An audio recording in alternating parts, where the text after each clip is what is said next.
Vocês acreditam em tudo que o Anquises fala? Não dá, né? Brincadeira. Primeiro eu quero agradecer a oportunidade de estar aqui com vocês. Para quem não me conhece, pode me chamar por Zilo, porque só minha mãe me chamava pelo nome completo. Vocês devem imaginar que não era porque ela estava muito feliz comigo, né? E o objetivo desse papo aqui é trazer um pouco para vocês a visão de como que a gente pensa. Tem vários pilares, eu já estou fazendo um spoiler aqui, do que para o Google significa segurança em escala. E tem uma razão para tudo isso, tá? Eu vou começar fazendo uma pergunta aqui, só para ver se está todo mundo me ouvindo mesmo. Quantos de vocês, de alguma forma, usam algum produto ou serviço do Google? Levanta a mão. Android, Gmail, né? Outro dia meu filho falou assim, pai, essa TV Android aqui é do Google? Né? Eu tive que explicar para ele, calma, né? Vamos por partes. Historicamente, o Google tem como trajetória ser uma empresa que inova muito rápido, e eu não sei se algum de vocês já ouviu falar que dentro do Google tem um Venture Capital que chama Projeto X. É como se fosse um Venture Capital dentro do Google que os colaboradores podem submeter projeto, se o projeto for aprovado, ele ganha dinheiro, recurso, e ele pode desenvolver um projeto com funding da empresa. Vários dos produtos que a gente conhece hoje que estão em produção nasceram assim, tá? Então existe uma busca muito grande por um processo que a gente chama de inovação constante. E você tem produto dos mais diversos, né? Produto no celular, produto na TV, produto no IoT. Quem já conheceu o Waymo, aquele carro autônomo, né? É outro também, ou seja, a gente começa a falar que tem uma superfície de ataque muito distribuída, né? E a gente sabe da evolução das ameaças, eu não preciso contar isso para vocês aqui. Então assim, como é que a gente faz a coisa andar na velocidade que precisa? E essa é uma pergunta que muitos de nós aqui temos que responder. Grande parte das figuras que vocês estão vendo aí foram geradas pelo Gemini, tá bom? Então, só a título de curiosidade. Mas se o Google fosse um país, que tamanho ele seria? Nós estamos falando de mais de 5 bilhões de dispositivos. São mais de 2,5 bilhões de correios, mais de 2,4 bilhões de análises de malware e artefatos diariamente e tantas outras coisas. Como é que você presta serviço em larga escala sem romper segurança? Ou seja, como é que você mantém inovação ao mesmo tempo que você garante segurança? Bom, eu costumo dizer que a segurança tem que andar na velocidade da inovação. É isso que a gente fala dentro do Google. Então a área de segurança ela tem um papel que não é só garantir a segurança do Google, mas também fazer com que os produtos sejam lançados mais rápidos e com os padrões de segurança desejados. E a gente vai falar de algumas coisas disso, tá? Dentro do Google a gente também fala que segurança é um desafio de dados em escala. Quanto mais dados você tem, quanto mais visibilidade você tem, mais você consegue detectar ameaça, mais você consegue responder, menos risco você tem, certo? Agora, como é que a gente faz isso em larga escala? Bom, também a gente fala que é um processo de estratégia integrada. Vou fazer uma pergunta que eu tenho certeza que vocês vão dar 100% a resposta certa. De quem que é a responsabilidade de segurança nas nossas empresas? Isso. Essa fase a gente já venceu, certo? Você pergunta isso para todo mundo na sua empresa fala, eu sou talvez um outro mais arredio, mas no final todo mundo vai responder todos. Mas como é que a gente faz com que a cultura mova esse usuário a continuar se sentindo parte da segurança? Como? Bom, no Google a gente tem o que a gente chama que são os 4 pilares da segurança integrada. Eu pus um security by design ali entre parênteses, porque a gente ouve falar pra caramba de security by design, e eu acho o conceito super legal, acho super importante, mas como é que a gente executa isso? Basta eu criar uma arquitetura bonita? Não. Eu tenho outras coisas que eu tenho que considerar para que eu tenha um processo de security by design. O Google acredita em 4 pilares. O primeiro deles, que sem dúvida tem tudo a ver com o evento, que é a parte de colaboração, treinamento, e entenda aqui treinamento e capacitação também. Tá? O segundo é ferramenta e automação. Então, olha só, se eu lanço uma quantidade gigantesca de produtos, e esses produtos têm que ser seguros, eu tenho que automatizar ao máximo os controles de segurança para garantir que eles vão entrar da melhor forma possível. Quanto mais eu automatizo, mais ágil eu fico. E o Google tem uma cultura que toda vez, isso acontece não só na área de engenharia, mas em todas as outras áreas. A gente quando faz uma coisa repetitiva, 1, 2, 3 vezes, na quarta a gente fala assim, para. a gente tem que automatizar. Se a gente fez 4 vezes a mesma coisa, a gente tem que achar uma forma de fazer em escala. Porque se a gente não ganhar escala, isso não vai funcionar na velocidade que a gente precisa. O outro é simplicidade e padronização. E eu vou falar um pouquinho disso também. E o último, que não é o menos importante, e aí eu gosto de fazer spoiler de apresentação, porque eu não gosto de slide, tá, gente? Depois vocês vão ver os slides, mas eu gosto de fazer spoiler. Quem já ouviu falar aqui do modelo de OKRs do Google? Ó, bastante gente, Objective Key Results, né? Isso faz parte muito intrínseca da cultura do Google. Então, para dar um exemplo para vocês, a área onde eu trabalho, no começo do ano a gente senta, discute assim, quais são os nossos objetivos do ano. E a gente define os indicadores que vão ser medidos entre nós. E depois a gente discute com outras áreas para ver quais são os indicadores cruzados. Como é que eu trabalho junto com você, como é que você trabalha junto comigo, como é que a gente colabora e como é que a gente ganha escala. Se eu te ajudo, você me ajuda. Se segurança ajuda, provavelmente a outra área vai pensar em segurança. Esse é só um exemplo do que a gente fala, que são artefatos culturais que fazem com que a gente crie um modelo onde as pessoas se sentem parte desse processo. Eu vou descer no detalhe de cada um desses aqui. Eu vi que eu já tenho 21 minutos aqui, né? Filho de radialista, eu vou ficar até às 5 aqui, viu, RJ? Brincadeira. Então vamos começar falando de colaboração e treinamento. E aí eu quero trazer alguns exemplos para vocês aqui, tá bom? No Google a gente fala que quando a gente pensa em treinamento, conscientização, capacitação, o ser humano está no centro de tudo. O que isso quer dizer? Pode significar um monte de coisas, né? Mas a primeira delas é que a gente tem modelos que a gente empodera as pessoas de conhecimento. Posso dar um exemplo prático? O desenvolvedor que tem que aprender segurança, ele tem que aprender do mesmo jeito que tem que aprender um cara de vendas? Não. Então tem que fazer uma hiperpersonalização do conhecimento. A gente fala tanto de hiperpersonalização, né? Hiperpersonalizar atendimento, hiperpersonalizar o usuário, entender qual que é o desejo dele. Como é que eu hiperpersonalizo o conhecimento? E mais do que isso, como é que eu democratizo o conhecimento? Porque quanto mais fácil ele tiver na mão do usuário, mais fácil ele vai aprender. Vou dar um exemplo aqui para vocês que acontece, o CISO do Google, Phil Venables, numa entrevista há um tempo atrás, eu tive a oportunidade de estar com ele, e ele contou, um dos clientes perguntou assim para ele, cara, como é que vocês fazem treinamento de desenvolvedor? Ele deu a resposta que na época eu falei assim, não acredito que o CISO do Google falou isso. Ele falou, eu não treino desenvolvedor. Eu falei, oi? Depois eu falei assim, cara, será que ele está com febre? Né? Mas qual é o conceito? O conceito dele é assim, não adianta eu dar um treinamento de 4 horas para o cara. Ele vai ouvir e vai esquecer. Eu preciso learning doing. Ele tem que aprender enquanto ele está executando. Quem tem filho pequeno aqui? Abaixo de 14, vai? Adolescente, né? Mais menos. Seu filho aguenta assistir alguma coisa com mais de 2 minutos? Não. Meu filho, no final de semana, pega o YouTube, que tem hora que tem vontade de chorar. Falou, cara, para 5 minutos para assistir alguma coisa. Não, pai, já enjoei, vou pro próximo. Naturalmente, isso está acontecendo na medida em que a gente tem muito mais informação disponível. Então, como é que eu ensino certas coisas que eu preciso que esse desenvolvedor guarde e que ele tenha isso no dia a dia dele? Então, muitas vezes, quando ele está executando uma atividade, ele comete um erro, você concorda que é a melhor hora de você ensinar ele? Seu filho, eu tenho que contar a história do meu filho toda vez. Augusto, não faz isso. Augusto, não faz isso. O que ele faz? Faz, aí quebra. Aí ele veio falar comigo, eu falei, o que você aprendeu? Putz, você não devia ter feito, pai. O que você vai fazer da próxima vez? Vou pensar 2 vezes. Pronto, não vai fazer mais. Então, você nesse momento consegue trazer muito mais o conhecimento próximo àquele momento que ele ajudou a resolver. Tá? Isso é só um exemplo. Existe também uma questão de dar uma mentalidade de segurança, e eu vou mostrar também aqui para vocês. Quem já ouviu falar disso aqui? Isso aqui é muito legal. Isso aqui é extremamente, que a gente chama de Googler. É Google isso aqui. Quem já ouviu falar de Project 20%? Alguém? Dentro do Google, qualquer pessoa pode criar um projeto que vai dedicar 20% do seu tempo e pode não ter nada a ver com a sua área. Pergunto, tem vários projetos de cyber que as pessoas criam dentro do Google? Tem. E tem outras pessoas que podem participar desses projetos? Tem. E às vezes as pessoas que vêm participar não são de cyber, mas quando elas participam do projeto, elas aprendem o quê? Cyber. E muitas vezes aprendem e se descobrem apaixonadas, como todos nós aqui. E acabam migrando. Isso é super comum, tá? No meu time hoje eu tenho uma pessoa que começou num projeto 20%, era de outra área, começou a trabalhar em cyber, se apaixonou e migrou, tá?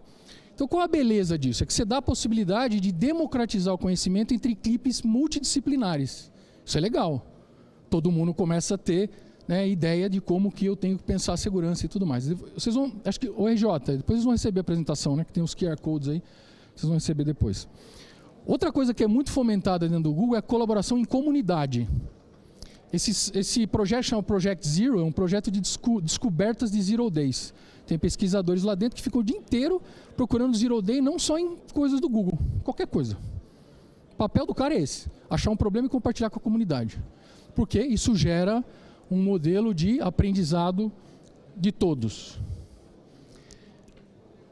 Também se incentiva a publicar muita coisa. Então, se vocês entrarem, por exemplo, várias coisas, várias boas práticas, eu vou trazer algumas para vocês aqui, estão publicadas e disponíveis, tá? Isso aqui que vocês estão vendo, ó, é a primeira vez que eu mostro isso aqui, hein? Ó, cadê o RJ? Exclusivo, tá? O que vocês estão vendo à esquerda aqui, ó, são alguns exemplos de cursos hiperpersonalizados que estão disponíveis dentro da intranet do Google. Então tem ali o primeiro, Security Bootcamp. Sabe o que é isso aqui? É um Segurança 101, básico. O cara entra, ele pode fazer e ele ganha prêmio se ele fizer. Ele é reconhecido. Então, putz, se ele vai trabalhar de repente num projeto 20%, vamos falar para ele assim, para você trabalhar aqui, você também, parte desse 20% você vai ter que aprender isso. E depois você vai se desenvolver. O segundo que vocês estão vendo ali é o Security Upskilling. Qualquer pessoa dentro do Google pode fazer uma análise do seu próprio conhecimento de segurança. Essa experiência é legal. Você pega aquele cara assim, eu manjo tudo. Legal, vamos... Defina tudo, né? Vamos olhar? Putz, cara, eu sou fraco nessa área. Isso ajuda muitas vezes o manager também a entender o que ele precisa ajudar a hiperpersonalizar o conhecimento para aquele grupo. Talvez você tenha que dar conhecimento para uma pessoa num determinado time e para outro conhecimento para um determinado outro time de engenharia. E tem muito cyber war game, mas muito. Vira e mexe tem. E para todo mundo, aberto para todo mundo. Qualquer um pode participar. A gente fez um aqui no Brasil uns meses atrás. Bom, não tem ninguém no meu... Não, acho que não tem. Bom, se tiver, depois eles vão ficar bravos comigo. Aí a gente fez um Cyber War Games, tinha os engenheiros lá e os caras de vendas queriam participar. Eu falei, cara, você vai participar? Tem um monte de engenheiro aqui no War Game, o que você vai aprender lá, né? Ainda brinquei, né? A galera entrou, foi super legal, aprenderam um montão de coisa, testaram um monte de coisas e trocaram conhecimento com os demais que estavam ali. Então, tem essa cultura do quê? Disponibilizar conhecimento o máximo possível. Tem alguns outros programas, e eu vou ter que acelerar. O Google também tem um programa muito legal de bug bunting. Quem é caçador de bugs aí pode ganhar dinheiro fazendo bug bunting, tá? Só para vocês terem uma ideia, esses dados são públicos, todos que vocês estão vendo aqui, tá? Saiu um montante de dinheiro que foi pago nos últimos anos e vocês veem aí que tem casos de $600 mil, $700 mil, tá? Super incentivado para todos os produtos e serviços. E óbvio que existe um incentivo muito grande em reportar. If you see something, say something. E a cultura é assim, não tem problema se você reportar algo que não é um problema. Ninguém vai te bater por isso. Melhor reportar. Tá na dúvida? Clica no botãozinho, avisa, alguém vai avaliar. E aconteceu comigo, tá? Eu tinha 3 semanas de Google, eu perdi meu tokenzinho lá e, putz, eu achei que eu tinha caído num... Falei, putz, caí, perdi meu token, putz, acho que tem algo estranho na minha máquina. Abri o ticket, o cara falou, não, isso não é nada, fica tranquilo, tá tudo certo. Obrigado por ter aberto o ticket, obrigado por ter visto o comportamento anômalo, mas fica tranquilo que não aconteceu nada. Então não existe uma punição, né? Que às vezes o cara reporta alguma coisa, não é problema, cara chato, fica reportando esse negócio e nunca é um problema. E você cria uma cultura o quê? De embarreiramento, né? Você não vai dar mais a oportunidade do usuário falar se ele vê alguma coisa. Muito bem, vamos para o segundo pilar. Rapaz, vou ter que acelerar mesmo. Ferramentas. Todas as ferramentas que o Google desenvolve, ela tem que pensar em escala. Então, essa primeira que vocês estão vendo aqui, depois vocês vão receber o slide também, é um scan de vulnerabilidade que escaneia toda a infraestrutura do Google. Vocês conseguem imaginar quantos servidores, quantas máquinas, quantos dispositivos tem dentro dos data centers do Google? Alguém consegue imaginar? Muitas das coisas que o Google usa dentro de casa teve que ser desenvolvido dentro do Google porque não tinha solução comercial que suportava o volume necessário para trabalhar em escala. Se você tem que provisionar 3 milhões de máquinas, você tem que ter certeza que as 3 milhões de máquinas estão seguras, você vai ter que ter uma infraestrutura que escala para fazer isso também. Tá? Então, todas as soluções que a gente pensa são pensadas para você trabalhar em escala. Ah, putz, não devia ter passado esse. Como a gente fala de ferramenta, quantas vezes vocês já ouviram a palavra IA hoje? Poucas? 10? 200? Então não podia deixar de falar. O Google hoje, 30% do código fonte gerado de produtos é gerado por AI. Quem já tinha visto esse número?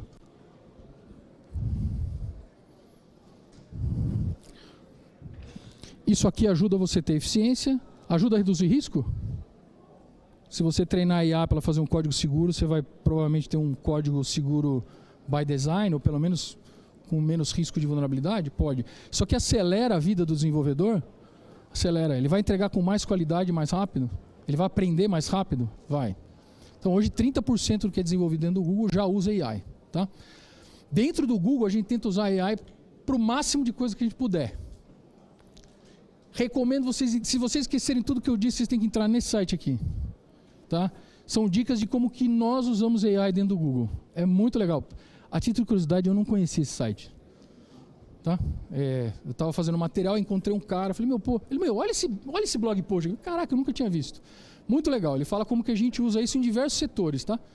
Então ele fala as 14 maneiras de usar AI para melhorar ou facilitar o nosso trabalho. Então, para nós dentro do Google, o AI é uma ferramenta que traz para a gente a capacidade de ganho de escala. Se eu estou gerando 30% de código já com AI, significa que eu estou gerando mais código mais rápido, gerando mais produtos, entregando com mais qualidade e chegando no go-to-market muitas vezes mais eficiente. Tá bom? Essa aqui é legal. Você não devia ter passado também. Eu tinha que ter feito uma pergunta antes, esqueci.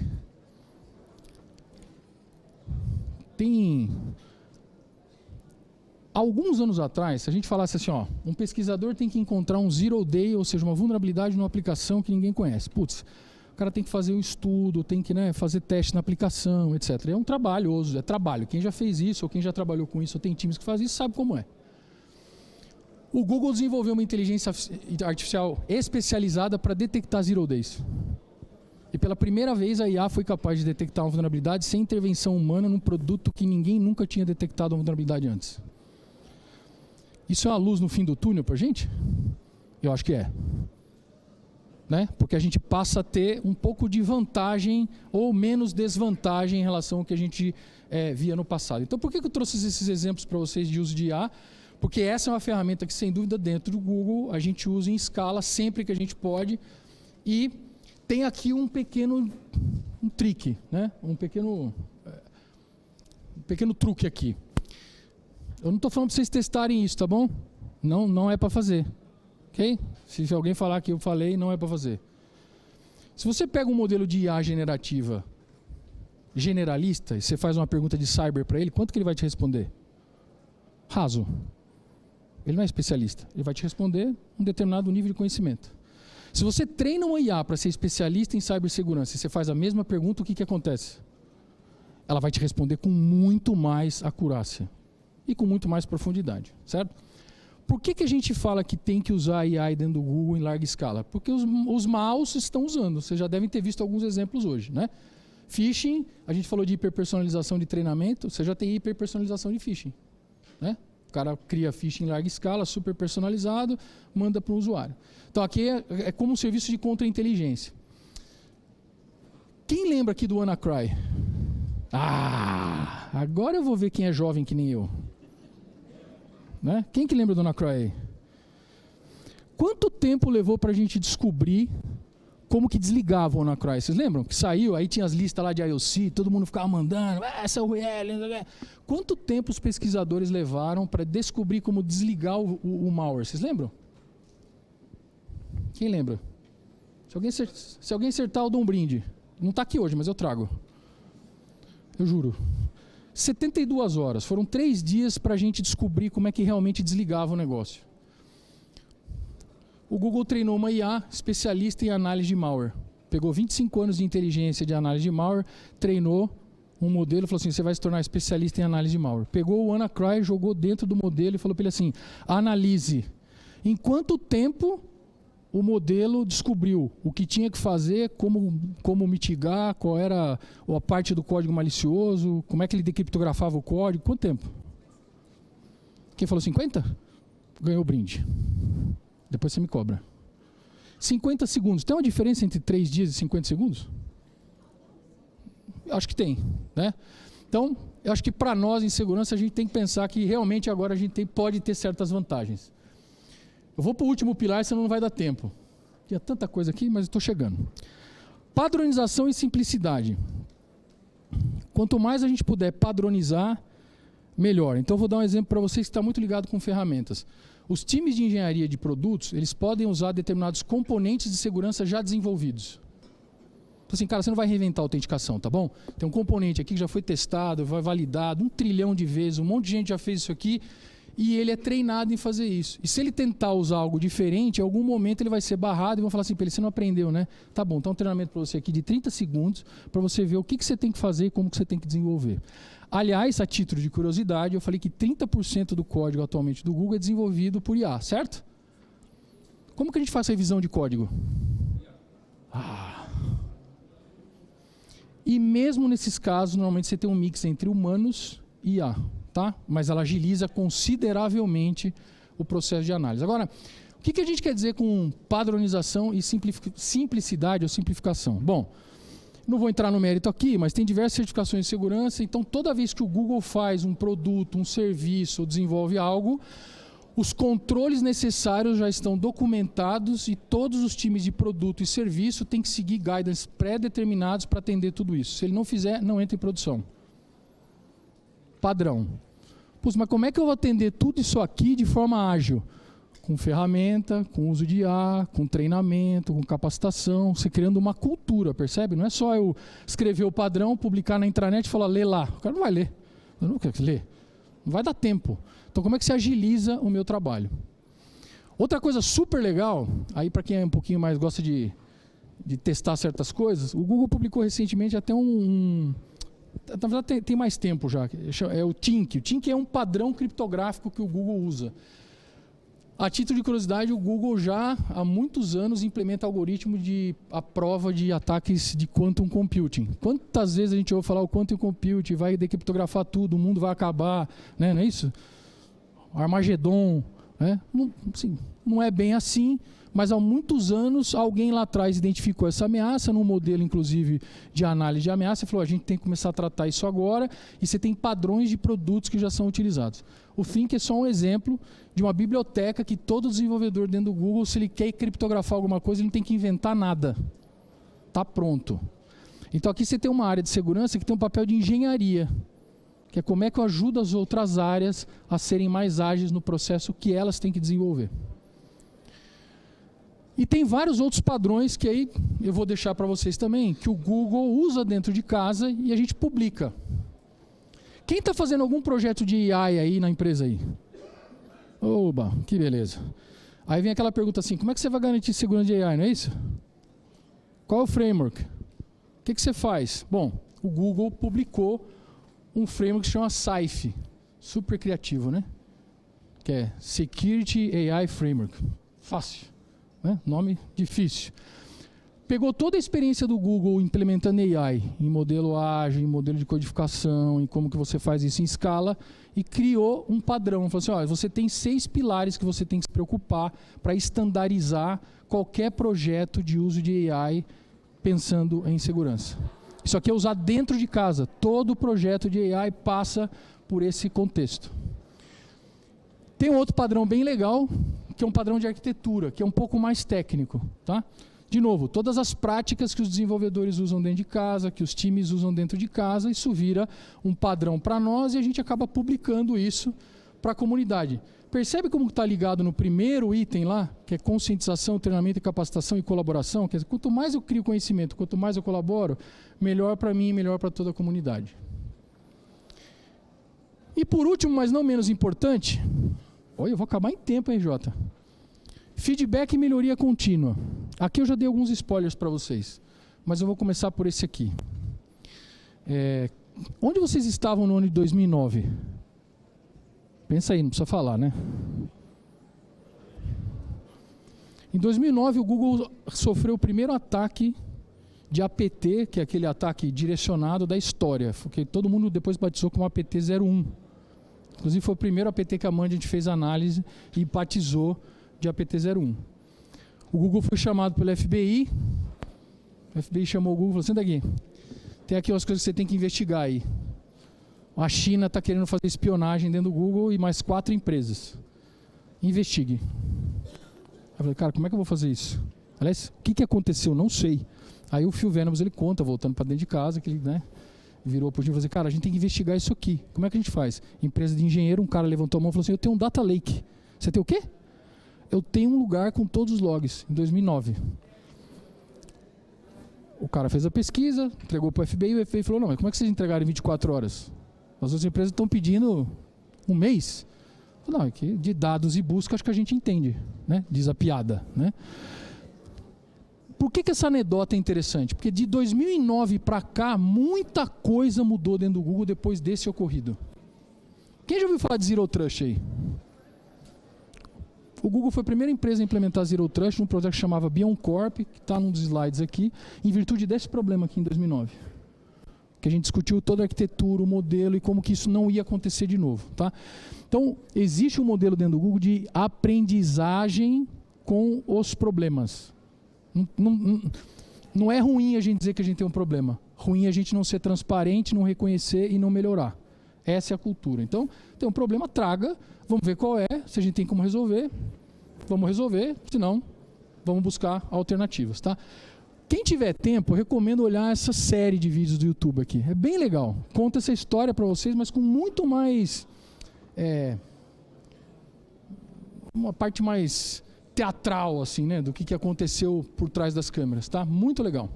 Isso realmente mudou a história de como o Google pensava a segurança de 2009 para cá. Muitas dessas coisas que vocês viram, hiperpersonalização de treinamento, modelo de arquitetura, uso de AI, automação, isso mudou a partir dessa época.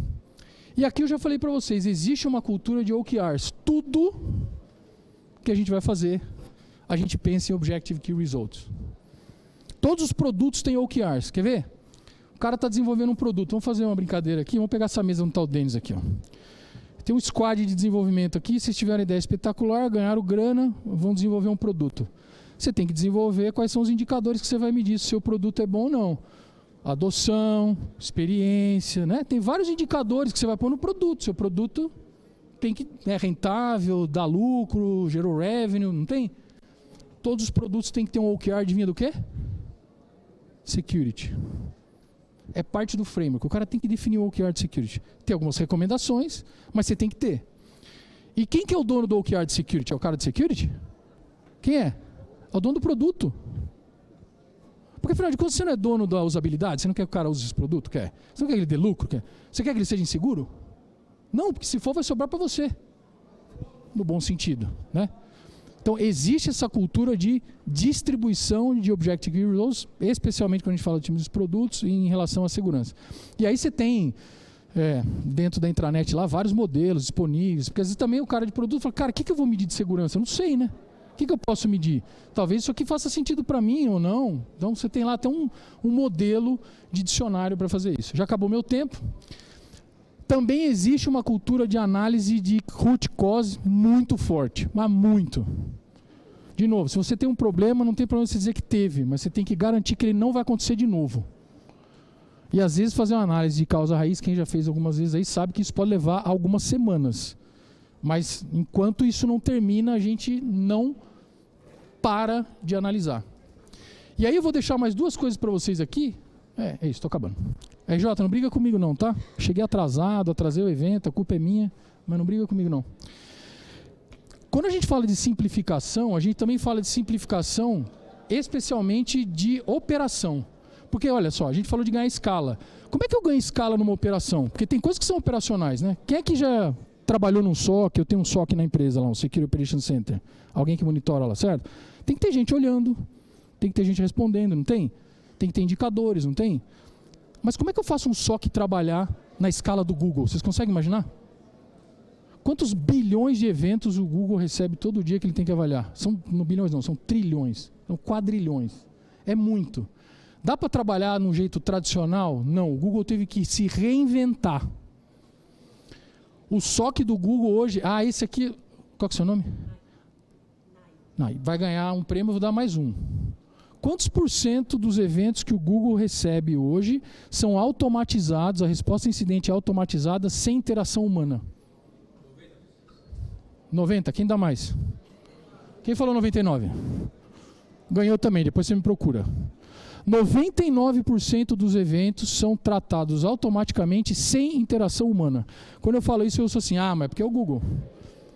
É verdade também, mas é porque a gente deu um passo lá em 2009, que a gente começou a fazer um processo de transformação e que, obviamente, isso vai trazendo maturidade. Por quê? Cada vez que eu acho um evento que aconteceu 3, 4 vezes igual, eu falo, na quinta ele tem que ser automatizado. Isso gera uma cultura de automação e de ganho de escala.